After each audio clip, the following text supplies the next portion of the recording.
20 years after Mothman, another winged creature appeared.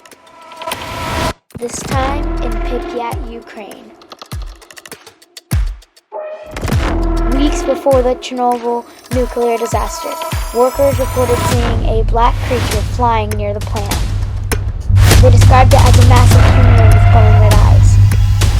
People started calling it the Black Bird of Chernobyl. Then the reactor exploded.